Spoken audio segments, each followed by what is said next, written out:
Hello students, dictation 5 second बाद शुरू होगा।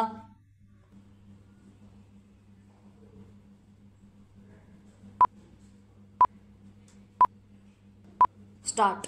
प्रधानमंत्री ने मन की बात कार्यक्रम में पहलगाम में हुए बर्बर आतंकी हमले के संदर्भ में यह कहकर देश के लोगों के मन की पीड़ा बयान की है कि इस घटना से हर भारतीय का खून खौल रहा है। निश्चित रूप से ऐसा ही है। पहलगाम का हमला इतना विभत्स है कि लोग गुस्से से भरे हुए हैं और अपनी अपनी तरह से उसकी अभिव्यक्ति भी कर रहे हैं। यह अच्छा हुआ कि प्रधानमंत्री ने पीड़ित परिवारों को यह भरोसा दिलाया कि न्याय मिलकर रहेगा और हमले को अंजाम देने और उसकी साजिश रचने वालों को कठोरतम जवाब दिया जाएगा। ऐसा किया जाना समय की मांग है। पाकिस्तान को सबक सिखाया ही जाना चाहिए, लेकिन यह काम सोच विचार करके इस तरह किया जाना चाहिए कि वह फिर कभी ऐसा दुस्साहस न कर सके। इसकी अनदेखी नहीं की जा सकती कि उड़ी में आतंकी हमले के बाद सीमा पार जो सर्जिकल स्ट्राइक की गई, उससे यही लगा कि पाकिस्तान सही रास्ते पर आ जाएगा, लेकिन ऐसा नहीं हुआ। इसके कुछ वर्षों बाद उसने पुलवामा में भारतीय सुरक्षा बलों को निशाना बनाया। इसके जवाब में पाकिस्तान के खिलाफ एयर स्ट्राइक की गई।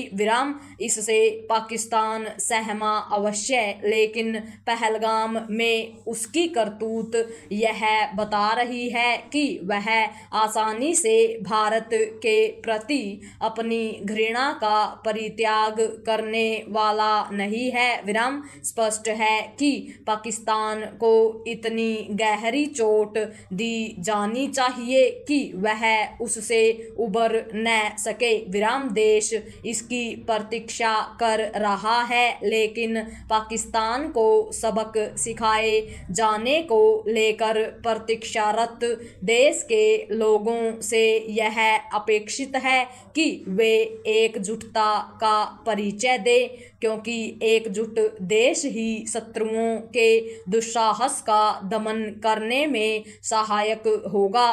पहलगाम में हमले के पीछे पाकिस्तान का एक मकसद देश की एकजुटता को प्रभावित करना है। पैरा यह संतोषजनक है कि पाकिस्तान को जवाब देने के मामले में राजनीतिक वर्ग एकमत नजर आया है, लेकिन सर्वदलीय बैठक में जो सहमति बनी उसे कायम रखना भी आवश्यक है।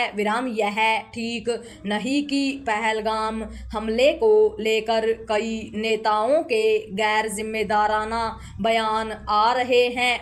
कांग्रेस नेता मणिशंकर अय्यर ने जिस तरह यह कहा कि यह हमला विभाजन के अनसुलझे सवालों का परिणाम है, उससे तो पाकिस्तान के दूषित चिंतन की ही झलक मिलती है।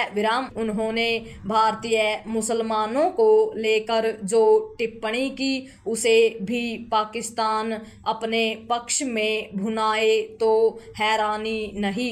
यदि एक क्षण के लिए मान भी लिया जाए कि मणिशंकर अय्यर कांग्रेस में कोई हैसियत नहीं रखते और वह हाशिए पर पड़े हुए हैं, तो भी यह प्रश्न उठता है कि आखिर कांग्रेस के मुख्यमंत्री सिद्धरमैया को क्या हुआ है।